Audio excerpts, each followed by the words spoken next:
જય શ્રી કૃષ્ણ, હર હર મહાદેવ। જો અત્યારના 8 વાગી ગયા છે અને ઘણું બધું મોડું થઈ ગયું છે। મારે હજી કચરા પણ વાળવાના બાકી છે અને આજે છે શનિવાર, એટલે તન્મય પણ સ્કૂલે જતો રહ્યો છે, જયમિત કોલેજ જતો રહ્યો છે, એના પપ્પા પણ પૂજા કરાવવા જતા રહ્યા છે। તો બધાનું પતાવી દીધું છે, મેં નાહી ધોઈ લીધું છે અને દૂધ લેવા જવાનું હતું એટલે ફટાફટ નાહી ધોઈ લીધું। અહીંયા દૂધ ગરમ થઈ રહ્યું છે મારે, અને બહાર ભગત અને રાજુને પણ દૂધ અપાઈ ગયું છે। અને આજે તો ઠંડી એટલી બધી છે કે 2-3 દિવસ કરતાં પણ આજે તો ભૂકા કાઢી નાખે એવી ઠંડી બહાર છે। તો બહાર મન થતું જ નથી કે આપણે બહાર જઈએ, તો પણ જો હજી તો કપડાં પણ બોળવાના બહાર છે, કપડાં પણ બોળવાના બાકી છે। તો હવે બહાર હું જઈશ અને કપડાં બોળી દઈશ, કચરા વાળી દઈશ અને પછી સેવા પૂજા ચાલુ કરી દઈએ। તો ચલો કન્ટિન્યુ રહો અમારી સાથે। જોઈ શકો છો કે સરસ મજાની સેવા પણ થઈ ગઈ છે રોજની જેમ। જો લાલજી મહારાજ પણ સરસ ટોપી ને સ્વેટર ને બધું પહેરીને બિરાજમાન થઈ ગયા છે। તો જોઈ શકો છો, અને અહીંયા જો લાઈટ બંધ કરી દઉં એટલે સરખું માતાજીનું મોઢું દેખાય। જો અહીંયા બ્રહ્માણી માતાને પણ ફૂલોથી સરસ મજાના અર્પણ કરી દીધા છે અને સરસ મજાના લાગી રહ્યા છે, જોઈ શકો છો।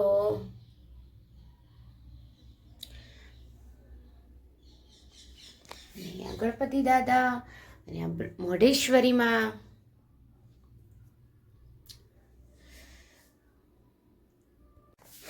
ફાઇનલી સરસ મજાની સેવા થઈ ગઈ છે, એટલે હવે ચા પાણી કરવાની બાકી છે તો કરી લઈશું। અને આજે છે શનિવાર, એટલે હવે આજે બનાવવાના છે અડદની દાળ। તો એટલા માટે જોઈ શકો છો કે અડદની દાળ ગરમ પાણીમાં મેં સરસ મજાની ભીજવીને રાખી છે, પલાળી દીધી છે, ભીજવીને નહીં પણ। તો ચલો અત્યારે તો 9:30 થઈ ગયા છે, આજે ઘણું બધું મોડું થઈ ગયું છે, તો હું ફટાફટ પહેલાં બનાવી દઈશ મારી માટે નાસ્તો, અને પછી નાસ્તો કરી લઈશ, પછી કપડાં સાબુ બ્રશ કરીને વોશિંગ મશીનમાં નાખી દઈશ। અને અમે ગયા હતા 2 દિવસ જનોઈમાં, એટલા માટે થાક પણ લાગી ગયો છે, અને એ મારો બ્લોગ ના જોયો હોય તો પણ તમે જોઈ શકો છો કે અમે જનોઈમાં બહુ જ મજા કરી છે। 2 દિવસ ગયા હતા તો, અને ફટાફટ રોટલી પણ બનાવી દઉં, કેમ કે કાલે તો એવું થયું કે સવારમાં રોટલી આપી દીધી, પછી અમે બધા જતા રહ્યા ત્યાં રખિયાલ, અને પછી આવ્યા તો બહુ જ મોડું થઈ ગયું હતું, તો ડાયરેક્ટ સીધા બસ પથારી કરીને સૂઈ જ ગયા હતા। એટલે સવારે પણ રાજુ અને ભગતને બંનેને એકલું દૂધ જ આપ્યું છે, રોટલી નથી આપી, તો રોટલી પણ બનાવવી પડશે। તો ચલો હું ફટાફટ હવે નાસ્તો કરી લઉં। જો અત્યારે નાસ્તો કરવા માટે થઈ ગયો છે ટાઈમ મોડો, 9:30 થઈ ગયા છે, એટલે મેં કીધું ચલો એના કરતાં કંઈક હલકું ફૂલકું ખાઈ લઉં।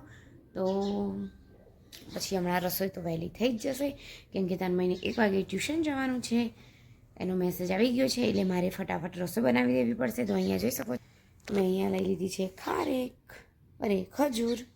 ખજૂર લીધી છે, અને અહીંયા સફરજન લીધું છે। તો ચાલો હું નાસ્તો કરી લઉં હવે એનો। આવી ગયા છે બહાર, અને બહાર સરસ મજાનો પોપટ પણ આવી ગયા છે, સરસ મજાનો બોલી પણ રહ્યા છે, જોઈ શકો છો। અને એક પોપટ ત્યાં ઉપર બેઠો છે। તો ચલો હવે કપડાં ધોઈ નાખીશું। જો કામ બધું પૂરું થઈ ગયું છે, અને અહીંયા જો મેં કામ કરતાં કરતાં મેં કીધું ચાલો કપડાં ધોઈ ગયા, વાસણ ઘસાઈ ગયા છે ચા પાણીના, અને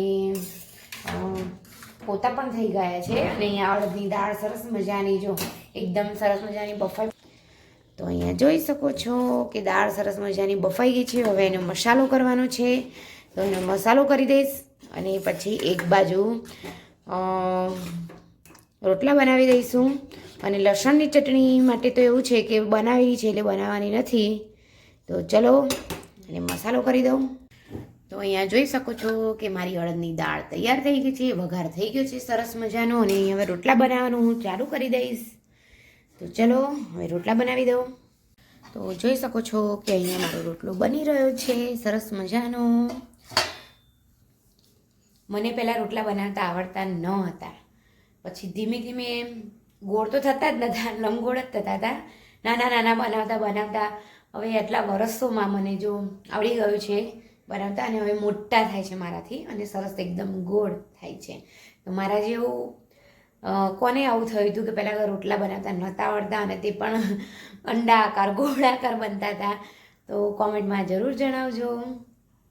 જો અહીંયા રોટલી પણ બની ગઈ છે અને અહીંયા મેં પલાળી દીધી છે મગની દાળ. જોઈ શકો છો, સાંજે દાળવાળા બનાવવાના છે. તો મગની દાળ અને થોડીક અડદની દાળ પલાળી દીધી છે, જોઈ શકો છો. અને અમે બધાએ જમી લીધું છે. હવે થોડી વાર આરામ કરી લઈશું, પછી જે તુવેર ને વટાણા બધું ફોલવાનું છે તો બહાર ખાટલો લઈને બેસી જઈશું.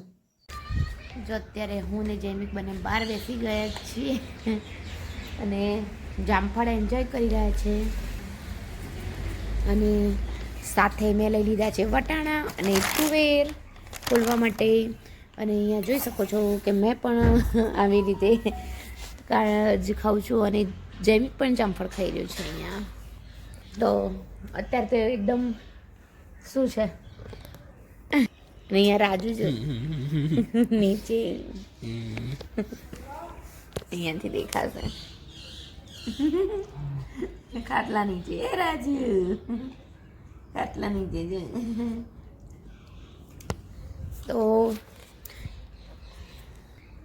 જેમ અત્યારે તો પવન ઓછો આવે છે ને, કાલ તો પાર્ટી પ્લોટમાં બી ઠરી ગયા ક્યારે. અને રાત્રે પણ ઠંડી બહુ લાગતી હતી. એમાં એવું થયું કે ગુરુવારે અમે બધું લઈને ગયા ગાડીમાં ભરીને, તો કંઈ યુઝ ના કર્યું. અને કાલે અમે શુક્રવારે જન્મમાં પાર્ટી પ્લોટમાં ગયા તો કશું લીધું જ નહોતું, સાલાય નહીં કે કશું સ્વેટર નહીં, કશું જ નહીં. તો ઠરી ગયા બહુ બધા. અને રાત્રે તો જમીને વધારે ઠરી ગયા. શું ક્યાં હુઆ? તો ચલો આપણે અને આજે બનાવવાના છે જૈમિક દાળના વડા. હા, એટલે આપણે આગળ જોયું કે દાળ પલાળીને રાખી છે, થોડીક વારમાં આપણે પીસી દઈશું. અત્યારે તો બહાર બેઠા છે ને વાતાવરણ થોડુંક એન્જોય કરી રહ્યા છે. આમ તો સવારમાં જે બેસીને આપણે કરીએ ને કૂણો તડકો જે લઈએ બહુ જ સારું, પણ કામ હોય સવારમાં તો કંઈ મેળ નથી પડતું. તો ચલો આપણે જો આટલી તુવેર ફોલી છે, આ વટાણા ફોલાઈ ગયા છે જોઈ શકો છો, અને આ બધી તુવેરો બાકી છે. અને અહીંયા આપણી દાળ પલળીને સરસ થઈ ગઈ છે, જોઈ શકો છો. તો અત્યારે આને કંઈ જ કરીશું નહીં. તો મારી પાસે આની અંદર નાખવા માટે કોથમીર નથી, તો માટે પહેલાં હું બજારમાં જઈને કોથમીર લઈ આવું અને પછી એની આપણે આગળ પ્રિપેરેશન કરીશું દાળવડા બનાવવા માટે. તો ફાઇનલી દાળવડા બનાવવાની પ્રિપેરેશન અહીંયા થઈ ગઈ છે. તો અહીંયા જોઈ શકો છો કે મેં મરિયા આવી રીતે ઠઠુંબીને રાખ્યા છે. પછી આ છે એકદમ મોરા મરચાં સમારીને રાખ્યા છે. આ છે કોથમીર જે અહીંયા ડુંગળી પણ સમારી દીધી છે. અને અહીંયા ખજૂર આમલીની ચટણી પણ રેડી થઈ ગઈ છે. તો હવે આપણે આને ક્રશ કરવાનું છે, પણ વાસણ બહુ નાનું પડે છે એટલા માટે આ તપેલામાં હું લઈ લઉં છું. અને અહીંયા જોઈ શકો છો કે એકદમ મસ્ત મજાનો પલળી ગયા છે દાણા, આ ફોતરા પણ અલગ થઈ ગયા છે. તો હવે આપણે આની અંદર કાઢી નાખીશું. તો જોઈ શકો છો કે મેં તપેલામાં આવી રીતે કાઢી નાખી છે. હવે એને આપણે આમ મસળી દઈશું, એટલે જે ફોતરા હશે તે અલગ પડી જશે. તો આપણે એના ફોતરા કાઢી નાખીશું. અને જો તમારે મગની મોગર દાળની બનાવવી હોય તો તેને પણ સરસ બને છે. મેં આવી રીતે બનાવ્યા છે આજે. મેં જો કે આવી રીતે જ બનાવીએ છીએ મગની ફોતરાવાળી દાળના જ. તો જોઈ શકો છો કે ફોતરા સરસ અલગ થઈ રહ્યા છે. જો ઉપર કેવા તળી આવ્યા છે જોઈ શકો છો. હવે આવી રીતે ધીમે ધીમે આપણે કરીને ફોતરા કાઢી નાખીશું. તો ચલો ત્યારે હું બધા ફોતરા કાઢી નાખું. તો અહીંયા જોઈ શકો છો કે સરસ મજાના ફોતરા નીકળી ગયા છે આમાંથી, ને ઘણા બધા નીકળી ગયા છે અને થોડા ઘણા રહેવા દીધા છે. એનો લીલો કલર જે આવે એ બહુ જ સરસ લાગે છે. અને હવે અહીંયા મેં જાર લઈ લીધું છે. તો હવે આપણે આની અંદર જારની અંદર દાળ નાખીશું. જોઈ શકો છો કે જારમાં મેં દાળ લઈ લીધી છે અને એની અંદર આપણે નાખીશું લીલા 2 મરચાં. જો મેં અહીંયા આ મરચાં રાખ્યા છે એટલા માટે હું અહીંયા પીસવામાં વધારે મરચાં લેતી નથી. જો તમને તીખું ભાવતું હોય તો તમે લઈ શકો છો. જોડે સાથે મેં લીધા છે આદુના ટુકડા. અને બસ હવે આને લઈને દરદરું આપણે પીસી લઈશું. તો ચલો ત્યારે હું આ મિક્સરમાં પીસી લઉં. તો અહીંયા જોઈ શકો છો કે દરદરું મેં પીસી લીધું છે, એકદમ બારીક નથી પીસવાનું. તો આવી રીતે આ બધી દાળ પણ આપણે પીસી લઈશું. જોઈ શકો છો કે અહીંયા સરસ મજાનું પીસાઈ ગયું છે. આપણે હમણાં આની અંદર મસાલો નહીં કરીએ, આપણે એને પહેલાં ફેટી લઈશું. ગોળ ગોળ ગોળ આમ ફેટવાનું છે એટલે સરસ મજાનું એક સ્ટ્રક્ચર આવી જશે. પછી એની અંદર આમ મરી પાવડર, મરચાં અને કોથમીર અને મીઠું એ નાખવાનું છે. એ તમને પછી બતાવીશ. તો પહેલાં એને આખું આમ હાથ વડે પીસી લેવાનું છે. કેમેરો પણ હું પકડું છું અને કરવાનું પણ મારે છે એટલે ફાવે નહીં, એટલે આમ આખું હાથ વડે પીસી લેવાનું છે. તો આપણે એને આખું એને કરી લઈશું. જો અહીંયા આમ આવી રીતે ફેંટવાનું છે, તમે જોઈ શકો છો. આવી રીતે ફેંટવાથી એકદમ સરસ અને પોચા થશે, મસ્ત મજાના એવા. અને આની અંદર હવાના કણ ભરાશે માટે આવી રીતે 5 મિનિટ આવી રીતે ફેંટવાનું છે. તો જોઈ શકો છો કે સરસ મજાનું ફેંટાઈ ગયું છે, જોઈ લો. અને હવે આને આપણે હાથમાં લઈને આવી રીતે આમ કરીએ તો જો સરસ મજાના ગોળ એકદમ ગોટા જેવું પડી ગયું છે. હવે આની અંદર આપણે મસાલો કરી દઈશું. તો એની માટે આપણે આજે મરિયા કર્યા હતા તો તે મરિયા નાખીશું. બારીક સમારેલા મરચાં નાખીશું. કોથમીર પણ નાખી દઈશું સાથે.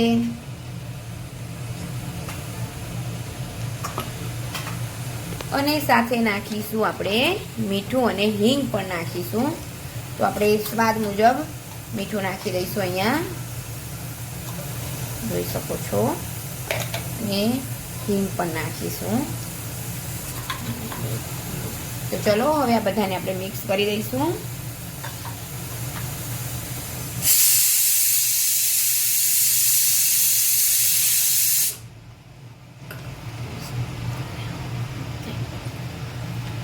એકદમ સરસ મિક્સ કરી દઈશું આપણે. પછી હવે આપણે તરીશું.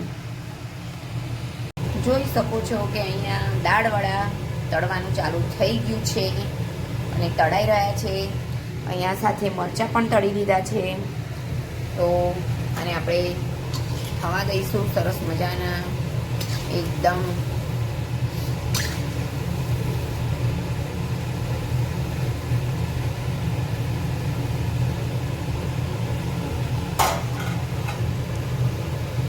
અહીંયા જોઈ શકો છો કે સરસ મજાના દાળવાળા થઈ ગયા છે. અને જો બહારથી એકદમ ક્રિસ્પી છે અને અંદરથી એકદમ પોચા છે, જોઈ શકો છો. મસ્ત મજાનું તૈયાર. અને અહીંયા બીજો ગોળ તળાઈ રહ્યો છે. તો ચાલો બધા દાળવાળા ખાવા માટે.